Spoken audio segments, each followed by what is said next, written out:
प्रवीण जी। राधे राधे। राधे राधे महाराज जी। महाराज जी, अगर मेरी पत्नी पूजा पाठ कर रही हो तो क्या उसका फल उसके पति को प्राप्त होता है क्या महाराज जी? नहीं, उसका चिंतन, उसका भजन उसको पूरा का पूरा प्राप्त होगा। आप यदि साधन भजन करेंगे तो आपने पाणी ग्रहण लिया है, आपकी अर्धांगिनी उसको प्राप्त होगा। लेकिन उसका साधन भजन किया हुआ वो चाहे आपको दे तो आपको प्राप्त हो सकता है, नहीं तो नहीं। आप चाहो या ना चाहो वो चाहेगा। जैसे आप गंगा स्नान करने गए तो उसका आधा पुण्य फल उसको मिलेगा, क्योंकि वो अर्धांगिनी है। पाणी ग्रहण आपने किया, उसने थोड़ी आपका हाथ रखा है, आपने उसका हाथ पकड़ा है। तो पाणी ग्रहण किया है तो पति का किया हुआ धर्म पत्नी को मिलता है। लेकिन पत्नी जो स्वयं धर्म करती है वो चाहे तो पति को दे, नहीं तो स्वयं में वो परमात्मा प्राप्ति के लिए समर्थ हो सकती है। तो करना चाहिए आपको। पत्नी पूजा करती तो आप भी पूजा करो। भक्ति महाराज जी बहुत करते हैं, लेकिन भजन, आपका भजन सुनते हैं रात में नींद नहीं लगती है, 2-2 ढाई बज जाता है महाराज जी।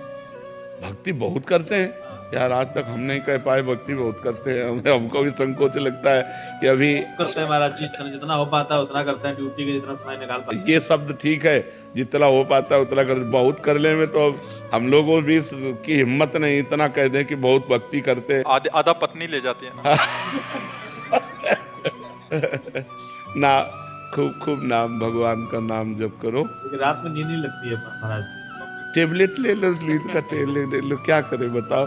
और उसके लिए तो डॉक्टर से बात कर लो कि आपको नींद नहीं आती।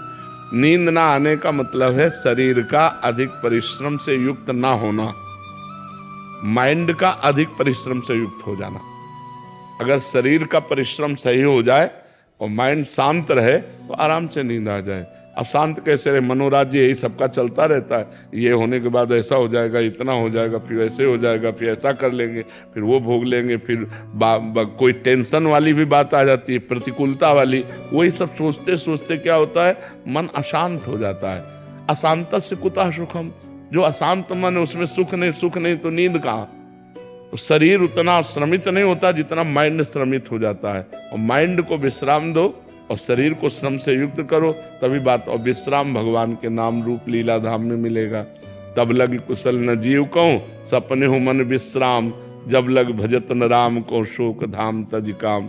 इसलिए भाई नाम जप करो, भगवान के सत्संग सुनो, भगवान की लीला कथा सुनो, तो उससे आनंद की प्राप्ति हो। पाप कर्म से बचो।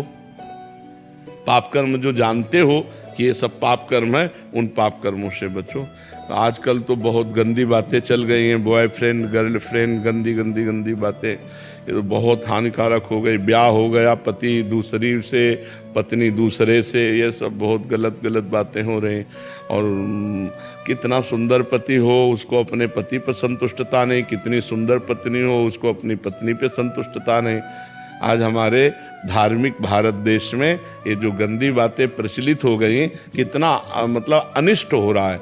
पति पत्नी पे विश्वास नहीं रह गया। पतिवंचक पर पति रति करई, रौ रौ नरक कल्प सत परई। जो अपने पति को त्याग कर दूसरे पुरुष से संभोग करती है वो करोड़ों कल्प तक रौ रौ नरक में डाली जाती है। बहुत दुख मिलता है। पर कौन, जब शास्त्र स्वाध्याय नहीं तो मनमानी आचरण होते चले जा रहे हैं। इसलिए पुरुष को भी चाहिए अपनी पत्नी के सिवा किसी की तरफ गंदी दृष्टि न करे। पत्नी को चाहिए अपने पति के सिवा किसी की तरफ गंदा भाव न रखे। गंदी दृष्टि करने से पाप बनता है, और पाप अशांति, दुख, डिप्रेशन यही प्रदान करता है। जी।